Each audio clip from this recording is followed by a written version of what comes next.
all you coin aficionados out there, and welcome to DC Coin World International Coin Channel.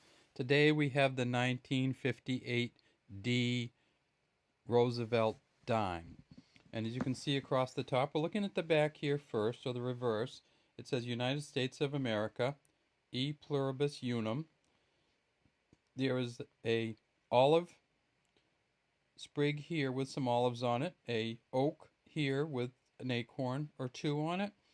And then at the bottom it says 1 dime. In the center is a torch, and down here at the bottom of the torch to our left is a D.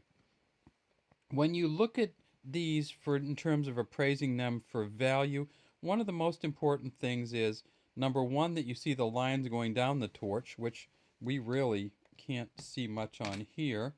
And the other is that these bands going across are full and that you can see them, because that's where the wear comes on these. So we not only don't have good bands on here, we don't have good lines here, we don't have much definition in the flame, and we have a pretty worn coin. So this is not going to be extremely valuable to a collector.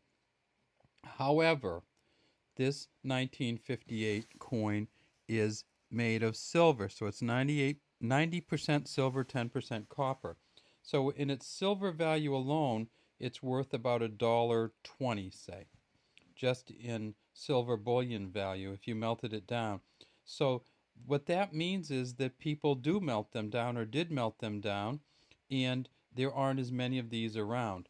So even though they made 136.5 million of these in 1958, these are still very collectible as coins. They can go anywhere from $2, so this one's probably worth $2 here, to about $22 to $30.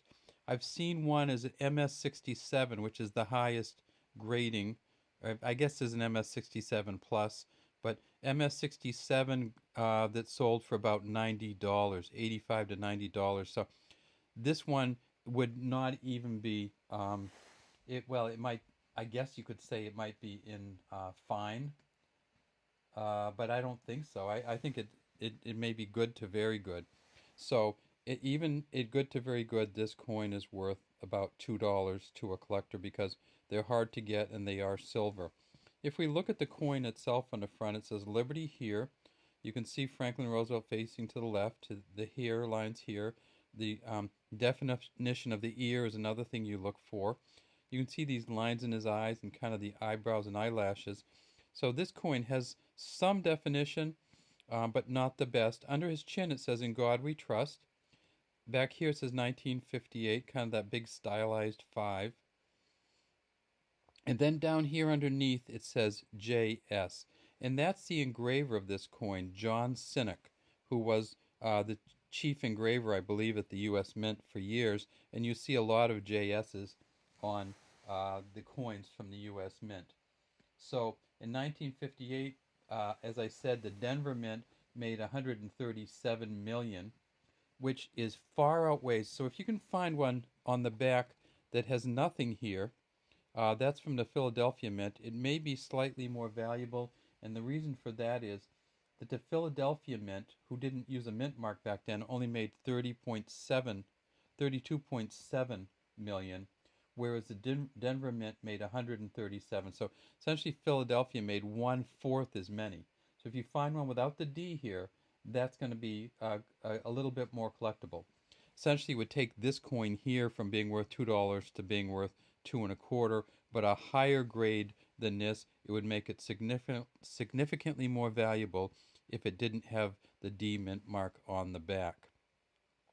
Now this coin, as I said, is 90% silver, 10% copper. It is 2.5 grams in weight, 17.9 millimeters in diameter, and 1.1 millimeters in thickness. It was minted from 1946 until 1964.